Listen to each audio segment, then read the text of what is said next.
मैंने और मेरे दोस्त विक्रम ने भानगढ़ की कई कहानियां सुनी थी और लोगों के मुताबिक भानगढ़ इंडिया की सबसे डरावनी जगह है। वहां सूरज ढलने के बाद अंदर जाना कानूनन मना है। कहते हैं इस किले में राजकुमारी रत्नावती रहती थी, जिसकी खूबसूरती की चर्चा दूर दूर तक की जाती थी। किले के पास एक सिन्हई नाम का तांत्रिक रहता था, जो राजकुमारी की सुंदरता से मंत्रमुग्ध हो गया था और किसी भी कीमत पर राजकुमारी को हासिल करना चाहता था। एक बार राजकुमारी अपने दोस्तों के साथ बाजार में इत्तर खरीदने के लिए निकली।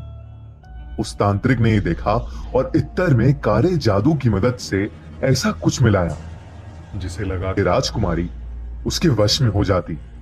किसी नगरवासी को इसकी भनक लग गई और उसने राजकुमारी को जाके ये सब बता दिया।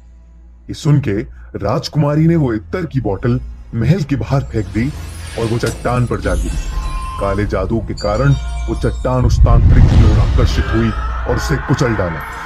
अपनी आखिरी सांसें लेते हुए उसने पूरे भानगढ़ को एक श्राप दिया। भानगढ़ अब कभी सुखी नहीं रह पाएगा और यहाँ जो कोई भी निवास करेगा सब मारे जाएंगे। उसके कुछ ही दिनों बाद मुगल योद्धाओं ने भानगढ़ में घुस के उस पर कब्जा कर लिया। उस लड़ाई में 10,000 लोग मारे गए, जिसमें कई औरतें और छोटे बच्चे भी थे। राजकुमारी रत्नावती को उन्हीं के कमरे में घुस के मार दिया गया था। कहानियों की माने तो आज भी वहां उन लोगों की आत्माएं घूमती हैं और जो भी इंसान सूरज ढलने के बाद वहां गया है वो कभी वापस नहीं लौटा। हमने सोचा कि हम भानगढ़ जाके पता लगाएं कि क्या सच में वो इतनी भयानक जगह है या ये सब सिर्फ एक कहानी है। करीब रात 8 बजे गार्ड को कुछ पैसे देके हम अंदर घुस गए। अंदर घुसते ही कुछ ऐसा लग रहा था जैसे हवा रुक गई हो और एक अजीब सी घुटन हो रही थी। हमने किले के 1-2 चक्कर लगाए, लेकिन हमें कहीं कुछ भूतिया नहीं मिला। मुझे एक जरूरी कॉल करना था और नेटवर्क के चक्कर में मैं किले के एक दूसरी तरफ चला गया। जैसे ही मैंने कॉल मिलाया तभी मुझे किसी लड़की की चीख सुनाई दी और मैं भागा भागा विक्रम के पास लौटा, पर वो वहां था ही नहीं। मैंने उसे काफी आवाज लगाई, विक्रम विक्रम, पर कोई जवाब नहीं आया। तभी मुझे ऊपर के कमरे से एक थम करके आवाज आई तो मैं उस तरफ चलने लगा। जैसे ही मैं सीढ़ियां चढ़ रहा था वैसे ही मुझे पायल की छन छन सुनाई दी और मुझे लगा कि मेरी बगल से कोई लड़की भागी। अब मुझे काफी ज्यादा डर लगने लगा था।